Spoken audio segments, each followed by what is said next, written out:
Okay, so if you're just playing around with it, you can wind it up a little bit, let it run, hit the brake, turn it off.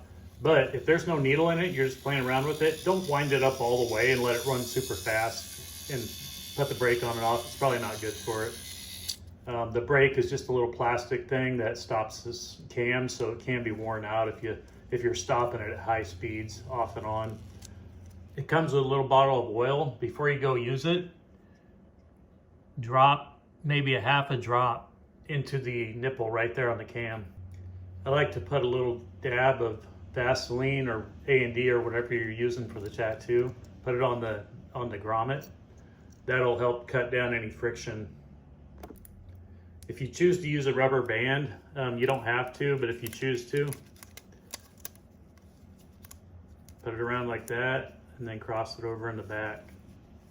Then give it a little tug.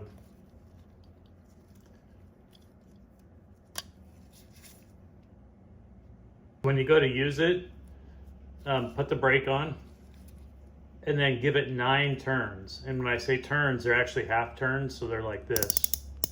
That's one. And then dip in your ink, and then when you're absolutely ready, hit the back of your hand with the brake and start tattooing right away. You don't have a lot of time, so you have to be ready and just start tattooing. And then when I'm tattooing, I don't actually use the brake. I just keep winding it throughout. So you're doing a tattoo and it starts getting low, give it one, every few seconds. That way you can keep it going.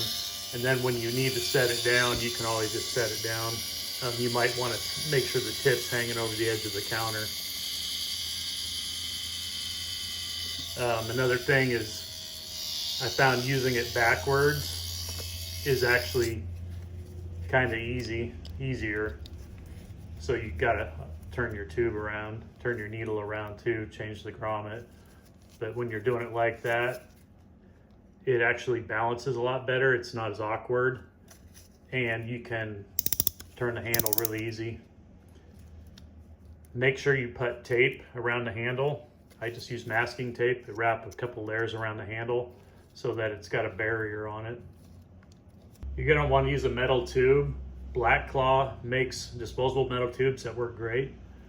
And then I put in a plastic tube just so you can play around with it when you first get it, but you don't want to tattoo with plastic tubes because the machine's so heavy it'll actually bend the back stem and make a weird sound. Don't use a lot of needle with this. There's not a lot of torque, so I hang out maybe a nickel at the most. When you're done, use a lint-free rag and either 70% rubbing alcohol or watered down green soap. Wipe the whole thing down, and then take either something like this, Super Lube, or my preference is chapstick, regular old chapstick. It's petroleum wax, works good. And then kind of wipe down the whole thing. This will keep it from getting rusty and getting fingerprints on it. Make sure you do everything that's blued steel. Bring it out in the open and it gets dust in it over time. Before you go to use it, take some WD-40 and give it a blast right into that area. Hold it over the garbage can, just a quick little blast, shake it out, blot off the excess, and that'll clean it out and lube it up. Okay, thanks.